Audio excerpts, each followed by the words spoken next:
प्रिय विद्यार्थियों, आज हम प्रबंध की प्रकृति के बारे में जानेंगे। What is the nature of management. जिस तरह से किन्हीं दो व्यक्तियों की नेचर एक जैसी नहीं होती, हर दो व्यक्तियों की नेचर अलग अलग होती है, उसी तरह से जितने भी विषय हम बीकॉम, एमकॉम, एमबीए करते समय पढ़ते हैं, उनमें से किसी भी दो विषयों की प्रकृति समान नहीं होती।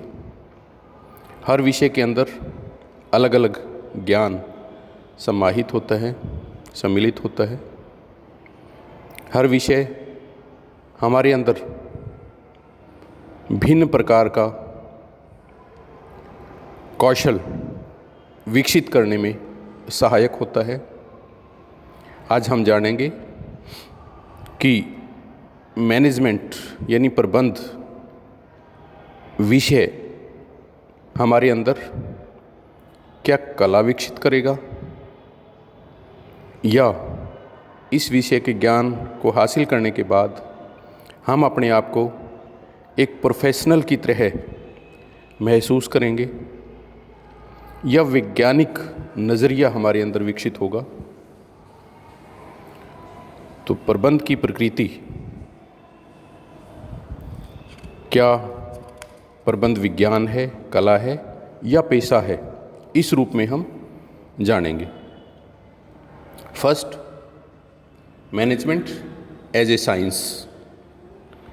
प्रबंध एक विज्ञान के रूप में। जैसा हम जानते हैं कि मैनेजमेंट एक सब्जेक्ट है, एक विषय है जो सिस्टेमेटिक तरीके से, व्यवस्थित तरीके से हमें प्रबंध का ज्ञान करवाता है, जिसके अपने सिद्धांत हैं, और उन सिद्धांतों को हम व्यवहारिक तौर पर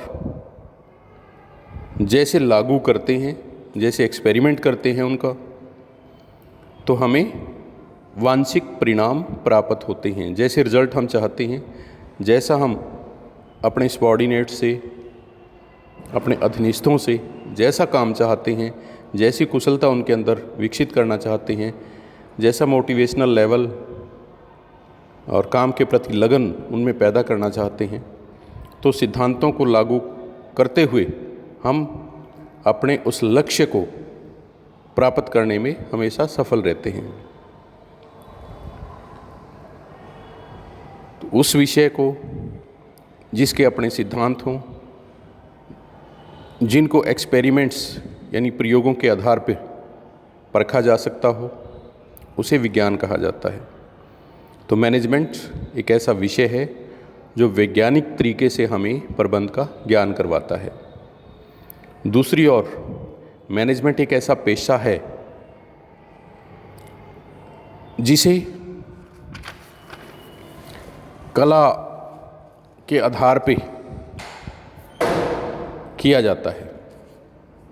प्रबंधक सामान्य व्यक्ति से कई गुना अधिक कुशलतापूर्वक अधीनस्थों से उद्देश्यों की प्राप्ति करवाने में सक्षम रहता है। वजह उसके अंदर की कला जो उसे मैनेजमेंट विषय ने दी, और जो जैसे जैसे उसने प्रैक्टिस किया अपने उस ज्ञान को व्यवहारिक तौर पर लागू करने के लिए, वैसे वैसे उस कला का विकास होता गया। तो इस तरह से सबसे पहले हम क्या प्रबंध विज्ञान है ये जानने का प्रयास करेंगे। उसके बाद प्रबंध एक कला के रूप में किस प्रकार से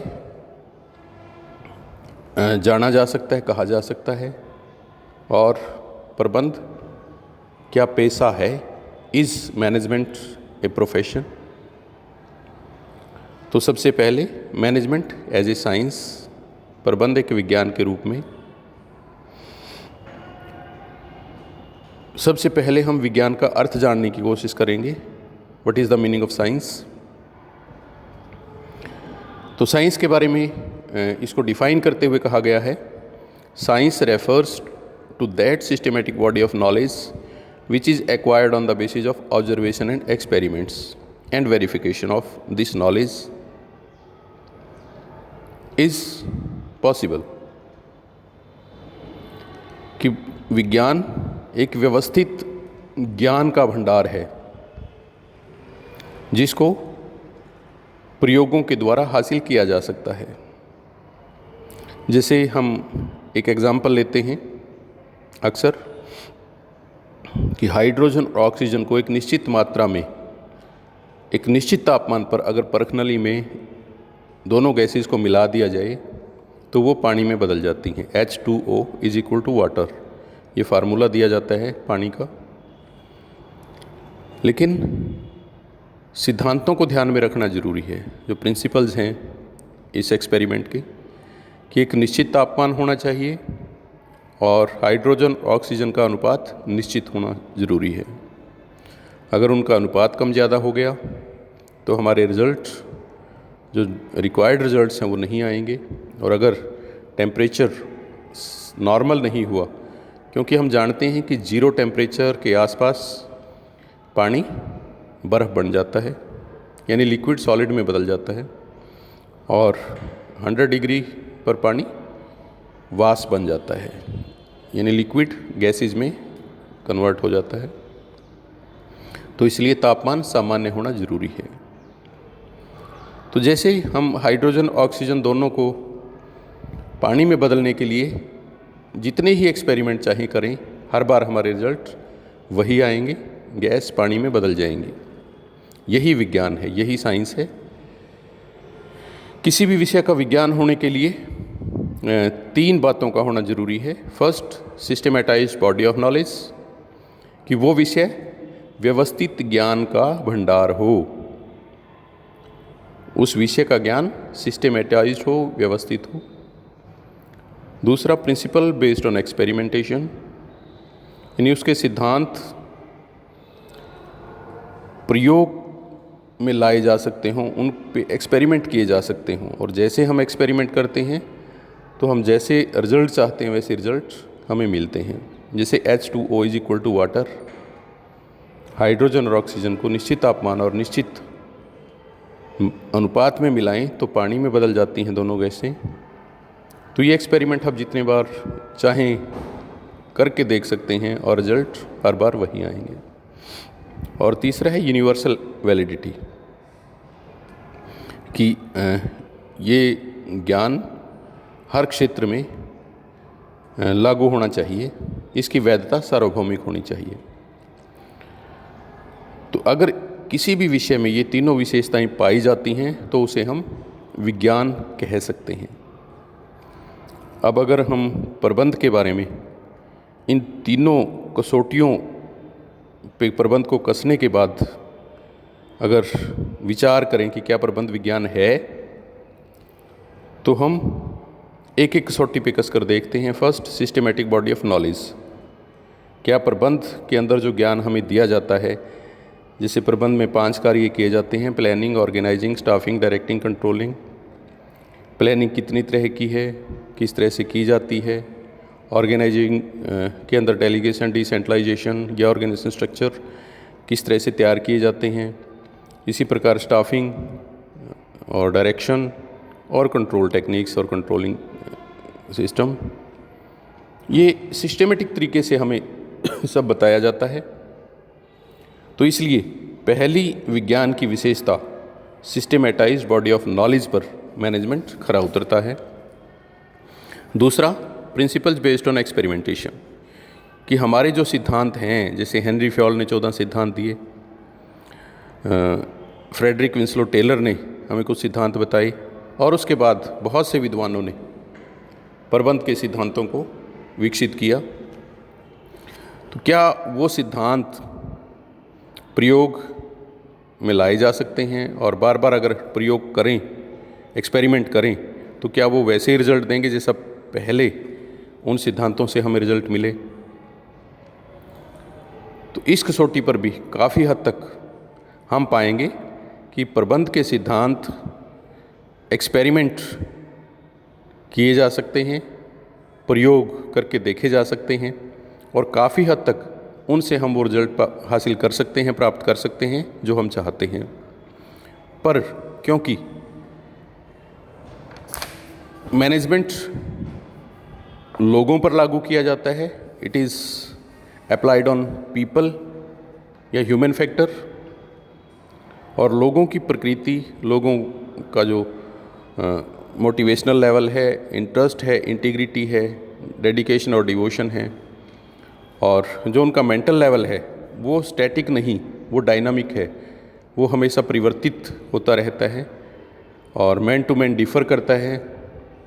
इस वजह से हम प्रबंध के सिद्धांतों के 100% वही रिजल्ट प्राप्त नहीं कर पाते जैसे हम नेचुरल साइंसेस में एक्सपेरिमेंट करके सेम रिजल्ट हासिल कर सकते हैं हर बार। तीसरा है यूनिवर्सल वैलिडिटी। एक विज्ञान हर क्षेत्र में, हर परिस्थिति में, हर समय समान रूप से परिणाम दर्शाता है। जैसे ही हम कोई एक्सपेरिमेंट करते हैं, किसी भी समय करें, किसी भी परिस्थिति में करें, उसके सिद्धांतों को ध्यान में रखते हुए हर एक्सपेरिमेंट के रिजल्ट एक जैसे होते हैं। प्रबंध भी ठीक इसी तरह से हर क्षेत्र में लागू होता है, हर समय लागू होता है। अतीत में भी प्रबंध को लागू किया जाता रहा और ऐसा कोई भी दौर शायद ना आए जब प्रबंध की आवश्यकता महसूस ना हो। चाहे कोई परिवार है या कोई व्यावसायिक संस्थान है या कोई शिक्षण संस्थान है या धार्मिक संस्थान है, हर क्षेत्र में प्रबंध की आवश्यकता होती है, प्रबंध को लागू किया जाता है। तो इसलिए प्रबंध यूनिवर्सली एप्लीकेबल है। तो इस तरह से इन तीनों कसौटियों पर कसने के बाद हम पाते हैं कि प्रबंध प्राकृतिक विज्ञानों की तरह है, नेचुरल साइंसेस की तरह है। एग्जैक्ट साइंस तो नहीं है, पर विज्ञान की हर कसौटी पर यह खरा उतरता है। इसलिए हम इसको अप्लाइड साइंस कह सकते हैं या इनएग्जैक्ट साइंस कह सकते हैं। तो इस तरह से प्रबंध एक विज्ञान है, यह हम सिद्ध कर सकते हैं, यह हम बता और दर्शा सकते हैं, दिखा सकते हैं। दूसरा, मैनेजमेंट एज एन आर्ट। प्रबंध एक कला के रूप में। कोई भी पेशा व्यवहारिक ज्ञान को हासिल करने के बाद शुरू किया जाता है और वो पेशा तब कला कहलाता है जब उस पेशे के अंदर कोई विशेष स्किल की ज़रूरत महसूस होने लगती है। चाहे एक डॉक्टर का पेशा है, चाहे एक वकील का पेशा है या चार्टर्ड अकाउंटेंट, जिसके अंदर भी विशेष स्किल की ज़रूरत होती है, उसे हम कला कहते हैं। और किसी भी कार्य का कला होने के लिए 3 विशेषताओं पर खरा उतरना जरूरी है। पहली, एग्जिस्टेंस ऑफ थ्योरेटिकल नॉलेज, सैद्धांतिक ज्ञान का होना। दूसरा, पर्सनलाइज्ड एप्लीकेशन, व्यक्तिगत प्रयोग या व्यक्तिगत उपयोग। Third, based on practice and creativity,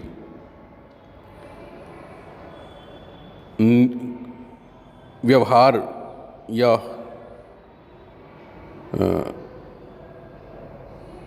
निपुणता पर आधारित। तो अब अगर हम मैनेजमेंट के बारे में इन तीनों विशेषताओं पर इसे परखते हुए जानने की कोशिश करें कि क्या मैनेजमेंट इन 3 विशेषताओं पर खरी उतरती है। पहला, एग्जिस्टेंस ऑफ थ्योरेटिकल नॉलेज, व्यवहारिक या सैद्धांतिक ज्ञान का होना। किसी भी कला को तभी विकसित किया जा सकता है एक इंसान के अंदर जब उसे उस कला से संबंधित सैद्धांतिक ज्ञान दे दिया जाए। जैसे एक सिंगर है, गायक है, उसे गायकी का ज्ञान पहले बताया जाता है। एक पेंटर है, पेंटिंग कैसे की जाती हैं, कलर कॉम्बिनेशन किस तरह से अट्रैक्टिव लगते हैं, कैसे उनको प्रयोग किया जाता है, पेंटर को ये सैद्धांतिक ज्ञान दिया जाता है। उसके बाद वो पेंटर बनता है और उसके अंदर ये कला विकसित होती है। ऐसे ही एक प्रबंध के क्षेत्र में एक प्रबंधक को सबसे पहले प्रबंध का सैद्धांतिक ज्ञान दिया जाता है कि मैनेजमेंट के अंदर कौन कौन से फंक्शंस हैं जो इम्पोर्टेंट हैं, किस तरह से उनको किया जाता है, कौन कौन से सिद्धांत हैं जिनको ध्यान में रखना ज़रूरी होता है। तो एक थ्योरेटिकल नॉलेज हासिल करने के बाद ही कोई व्यक्ति एक प्रबंधक के रूप में सेवाएं देने में स्वयं को सक्षम महसूस करता है। तो इसलिए कला होने के लिए किसी विषय का जो पहली विशेषता है एग्जिस्टेंस ऑफ थ्योरेटिकल नॉलेज, उस पर मैनेजमेंट खरा उतरता है। दूसरा, पर्सनलाइज्ड एप्लीकेशन, व्यक्तिगत प्रयोग। सभी कलाकार अपनी कला का समान प्रयोग नहीं करते। हर कलाकार की कला का प्रयोग में अंतर हम स्पष्ट देख सकते हैं। जैसे सिंगर्स हैं, हर किसी की आवाज़, गायकी अलग अलग है। ऐसे ही दो टीचर्स कभी भी एक जैसी टीचिंग नहीं होती, दो प्लेयर्स एक जैसा गेम नहीं होता कभी भी दोनों का। सुनार हैं, उसी सोने से दोनों एक जैसा आभूषण अलग तरीके से बनाते हैं। तो इस प्रकार से कला हर व्यक्ति अलग तरीके से प्रयोग करता है। हर कलाकार का हुनर अलग पहचाना जा सकता है। तो मैनेजमेंट इस विशेषता पर भी खरा उतरता है, क्योंकि मैनेजमेंट का सैद्धांतिक ज्ञान हासिल करने के बाद जब एक प्रबंधक के रूप में कोई युवा जॉब ज्वाइन करता है और जैसे जैसे वो प्रैक्टिस करता है वैसे वैसे उसके अंदर उस पेशे से संबंधित व्यवहारिक ज्ञान विकसित होता है और उसके अंदर प्रबंधक के रूप में एक कला जन्म लेती है जो हर प्रबंधक में अलग देखी जा सकती है, उसके कार्यों से, उसकी नीतियों से, उसकी नीयत से, उसकी कार्यशैली से।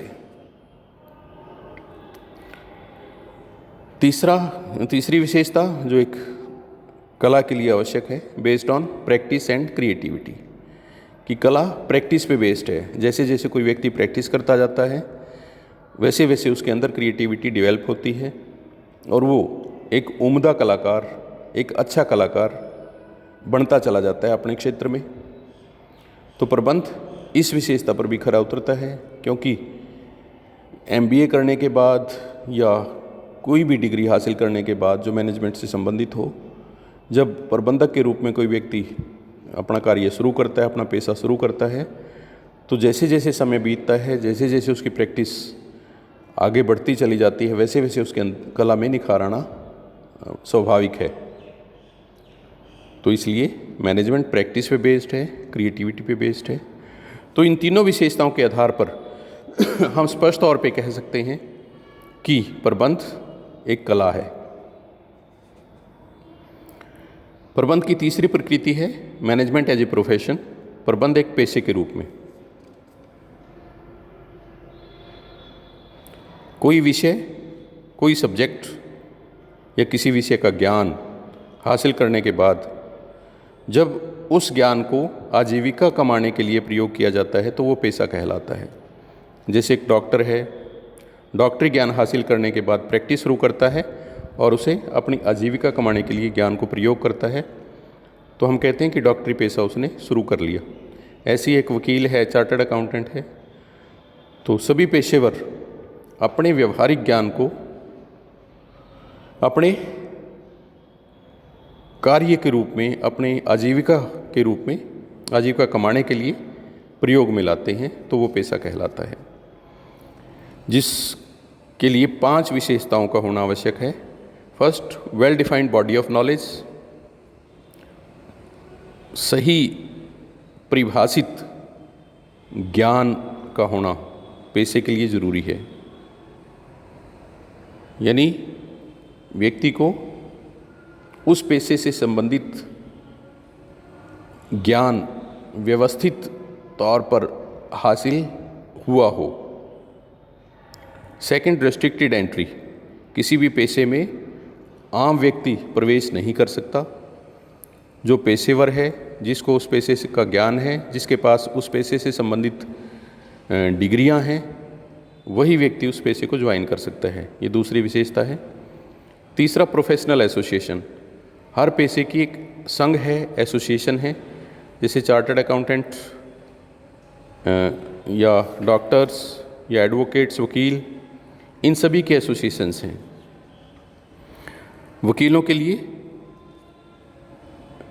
Bar council of India, doctors के लिए medical council of India, chartered accountants के लिए institute of chartered accountants of India. तो ये एसोसिएशन बनी हुई हैं, इनकी मेंबरशिप लेना हर पेशेवर के लिए ज़रूरी होता है। फोर्थ है एथिकल कोड ऑफ कंडक्ट, हर पेशे के लिए कोड ऑफ कंडक्ट अनिवार्य है। जैसे वकील हैं, चार्टर्ड अकाउंटेंट हैं, डॉक्टर्स हैं, उनका व्यवहार एथिकल होता है, एक विशेष प्रकार के कोड ऑफ कंडक्ट से बंधा होता है, जिसको वो कभी भी वॉयलेट नहीं करते, उसका उल्लंघन नहीं करते। 5वां है सर्विस मोटिव, सेवा भाव, हर पेशे में सेवा भाव होना आवश्यक होता है। जैसे डॉक्टर्स हैं, उनकी फर्स्ट प्रायोरिटी, पहली प्राथमिकता पेशेंट्स की जान बचाना, उनका हित सोचना और उसके बदले आजीविका कमाना, वो सेकेंडरी मोटिव होता है। इसी प्रकार से चार्टर्ड अकाउंटेंट्स हैं, एडवोकेट्स हैं, वो अपने क्लाइंट का हित पहले सोचते हैं और उस हित में उनकी आजीविका कमाने की मंशा भी छुपी होती है, वो हालांकि सेकेंडरी होती है। प्राइमरी मोटिव उनका वेलफेयर ऑफ क्लाइंट होना आवश्यक होता है। तो इस प्रकार ये 5 विशेषताएं किसी भी कार्य को पेशे के रूप में मानने के लिए आवश्यक होती हैं। तो अगर हम मैनेजमेंट को इन 5 विशेषताओं पे, 5 कसौटियों पे कसने का प्रयास करें, जिससे पहला, well defined body of knowledge, जो मैनेजमेंट का ज्ञान है वो वेल डिफाइंड है, सिस्टेमेटिक है। उसके लिए हमारे पास करिकुलम कोर्सेज प्री डिसाइडेड होते हैं। जैसे हम ग्रेजुएशन करते हैं, अगर BBA या BCom करते हैं या MBA MCom करते हैं, तो पहले से ही डिसाइडेड करिकुलम कोर्सेज हमें पढ़ाए जाते हैं और उनके माध्यम से हमें मैनेजमेंट का ज्ञान हासिल करवाया जाता है। तो इस कसौटी पर मैनेजमेंट एक पेशा होने के रूप में खरा उतरता है। दूसरा, रेस्ट्रिक्टेड एंट्री, हर पेशे में उस पेशे से संबंधित ज्ञान हासिल किया व्यक्ति ही प्रवेश पा सकता है। जैसे डॉक्टरी पेशा है, कोई MBBS या MD की डिग्री हासिल करने के बाद ही डॉक्टरी प्रैक्टिस शुरू करता है। वकील लॉ करने के बाद प्रैक्टिस शुरू करते हैं। चार्टर्ड अकाउंटेंट CA कंप्लीट होने के बाद अपनी प्रैक्टिस शुरू करते हैं। लेकिन मैनेजमेंट में ऐसी कोई रेस्ट्रिक्शन नहीं है। किसी व्यक्ति ने BBA MBA ना भी किया हो, वो भी मैनेजर के रूप में अपनी सेवाएं दे रहे हैं। तो इस कसौटी पर मैनेजमेंट एक पेशे के रूप में खरा नहीं उतरता।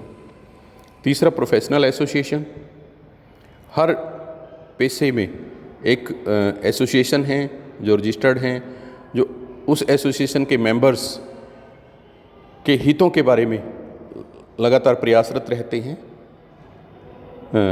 जैसे पीछे हमने जिक्र किया था कि चाहे एडवोकेट्स हैं, बार काउंसिल ऑफ इंडिया उनकी एसोसिएशन हैं, डॉक्टर्स हैं, मेडिकल एसोसिएशन ऑफ इंडिया उनकी एसोसिएशन है, और चार्टर्ड अकाउंटेंट हैं, Indian institute of chartered accountant of India उनकी एसोसिएशन है। लेकिन मैनेजमेंट की हालांकि एसोसिएशन है, ऑल इंडिया मैनेजमेंट एसोसिएशन एमा, पर हर प्रबंधक उसका मेंबर बने ये आवश्यक नहीं है। इसलिए इस कसौटी पर भी एक पेशे के रूप में मैनेजमेंट खरा नहीं उतरता। फोर्थ है एथिकल कोड ऑफ कंडक्ट। हर पेशे के लिए कोड ऑफ कंडक्ट होता है, मैनेजमेंट के लिए अभी तक ऐसा कोई कोड ऑफ कंडक्ट डेवलप नहीं हो पाया है। तो इस कसौटी पर भी हम कह सकते हैं कि मैनेजमेंट एक पेशे के रूप में अभी खरा नहीं उतरता। और लास्ट है सर्विस मोटिव, सेवा भाव। जैसे अन्य पेशे में डॉक्टर है, वकील है, चार्टर्ड अकाउंटेंट है, वो अपने क्लाइंट के हित को पहले सोचते हैं और उसके बदले कोई आजीविका कमाना वो उनकी सेकेंडरी एम रहता है। इसी प्रकार से हम कई दशकों से हम देख रहे हैं कि मैनेजमेंट के पेशे में भी सोशल रिस्पॉन्सिबिलिटी का कॉन्सेप्ट पूरी तरह से आ चुका है, और सोशल रिस्पॉन्सिबिलिटी, समाज के प्रति एक प्रबंधक का दायित्व हर प्रबंधक के लिए अनिवार्य होता जा रहा है। तो इसलिए सेवा भाव है, सर्विस मोटिव है, वो मैनेजमेंट प्रोफेशन में अन्य पेशों की तरह ही, डॉक्टर्स, वकील या चार्टर्ड अकाउंट की तरह ही माना जाने लगा है। तो इस कसौटी पर मैनेजमेंट एक पेशे के रूप में खरा उतरता है। तो इस तरह से हम कह सकते हैं कि भारत में अभी प्रबंध पूरी तरह से एक पेशे के रूप में विकसित नहीं हो पाया।